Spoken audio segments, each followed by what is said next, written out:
Correctly sexing a rabbit is a really important task because you've heard the phrase, they breed like rabbits. Rabbits can have a litter approximately every 30 days. Now, that results in a huge number that I cannot calculate, nor can I remember without a note to myself. So I made here a rabbit multiplication table. This was actually done by one of our chapter managers in Florida, Donna Krempels, did a calculation one time of what would happen if you didn't correctly sex your rabbits and you put a male and female together and you let a few years go by. She calculated only with female rabbits. At the end of year 2, you would have a total of 1,369 rabbits. At the end of year 3, you will have 50,653 rabbits.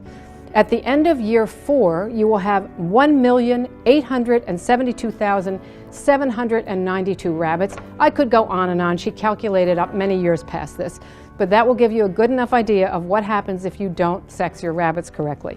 And this is an important topic because when rabbits are very young, it's very hard to tell one sex organ from another. They're very tiny, and the openings, which are characteristically different shapes, are not as well defined when the rabbits are babies. So in a male rabbit, as in other species, the penis can look like a tube with a hole on the end of it. In the female rabbit, it's a tube with a little slit on the end of it. And the difference between a hole and a slit in a very young rabbit is almost indiscernible. So when you get rabbits from a pet store and they're young, you want to keep them separate until you are absolutely positive of their sex. You can find out their sex easily enough by consulting a rabbit-savvy vet. Sometimes you'll encounter other experts at rescue organizations, wherever, who can tell you the sex of a baby rabbit with a lot more accuracy than you'll be able to determine it yourself.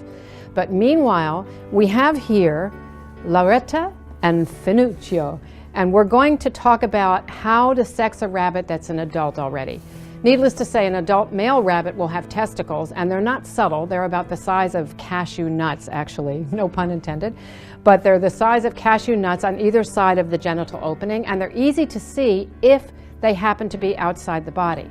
But rabbits are able to pull their testicles back up into their abdominal cavity. They can run very fast through spiky underbrush without getting injured because they can pull their testicles up inside their body cavity. And they do that when they're scared, too. So if you're working with a male rabbit who's frightened, you may not see testicles outside. So it's a really important skill to learn how to see the regular sex organ, the penis and the vagina, on a rabbit, whether you see testicles on the male or not. So let's take a look now.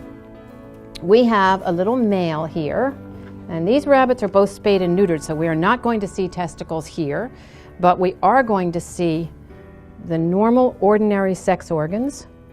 And here's the male, and I push on either side of the genital region until I get something popping out, and in this case it's a boy.